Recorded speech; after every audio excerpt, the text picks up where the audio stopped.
నమస్కారం కంచెల నమస్తే వంశీ గారు. ఆంధ్రప్రదేశ్లో పవన్ కళ్యాణ్ గారు జనసేన 21 గెలవడం, వాళ్ళు అక్కడ ప్రభుత్వాన్ని ఏర్పాటు చేసి భాగస్వామ్యంగా మంత్రి పదవులు తీసుకోవడం మీకు ఎట్లా అనిపించింది? మెగా ఫ్యామిలీతో సంబంధం ఉన్న వ్యక్తులు అంటే as a mega family okay, అది సినిమాలలో దే ఆర్ నెంబర్. అది కాక పవన్ కళ్యాణ్ తను అంతకుముందు ఎలక్షన్లలో ఒకసారేమో తను కాంటాక్ట్ చేయకుండా ఒక ప్రభుత్వానికి చేసిండు. జనరల్గా ఎనీ పొలిటికల్ పార్టీ చాలా వరకు మనం చూసినాము, నాకేమిస్తావు, నన్ను తర్వాత ఎక్కడ కూర్చోబెడతావు అని అడిగేటోలే తప్ప మనము కొత్త రాష్ట్రము, ఈ కొత్త రాష్ట్రం వల్ల ఒక మంచి అంటే ఎక్స్పీరియన్స్ పర్సన్స్ ఉండాలా, అతని వల్ల రాష్ట్రం బాగుపడదని చెప్పి తను కాంటాక్ట్ చేయకుండా ఉన్నది మనం చూడలేదు. అది చేసిండు.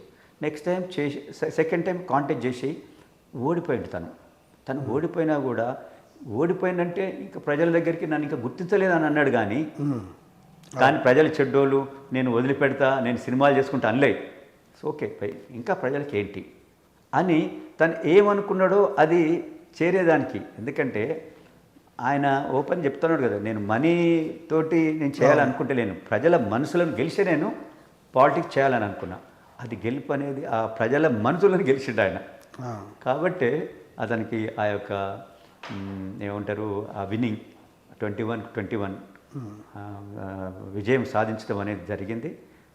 నిజంగా ఆయన ఈరోజు యూత్కు అంటే ఒక నిబద్ధతతోటి ఒక నినాదం తీసుకొని ఒక ముందటికి పోతే విజయం అనేది వస్తుంది.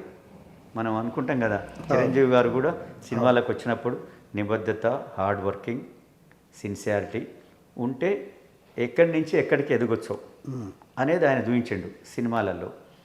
ఇప్పుడు పవన్ కళ్యాణ్ గారు పాలిటిక్స్లో కూడా సినిమాలలో ఒక మన ఓన్ బిజినెస్ అయినా, ఒక ఓన్ ఏదైనా ఒక ఇండస్ట్రీ అయినా ఏ విధంగా నిబద్ధతతో పనిచేసి దాన్ని సాధించవచ్చో, రాజకీయాలలో కూడా ఒక నిబద్ధతనే ఉంటే ప్రజలు, యువత డెఫినెట్ వాళ్ళని యాక్సెప్ట్ చేస్తారు, వాళ్ళకు మంచి గెలుపునిస్తారని చెప్పి ఆయన ప్రూవ్ చేసిండు.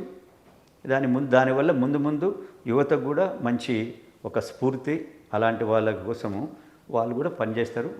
దానివల్ల వారి భవిష్యత్తు, రాష్ట్ర భవిష్యత్తు కూడా బాగుంటుందని చెప్పి భావిస్తాను. Thank you sir, thank you very much అండి.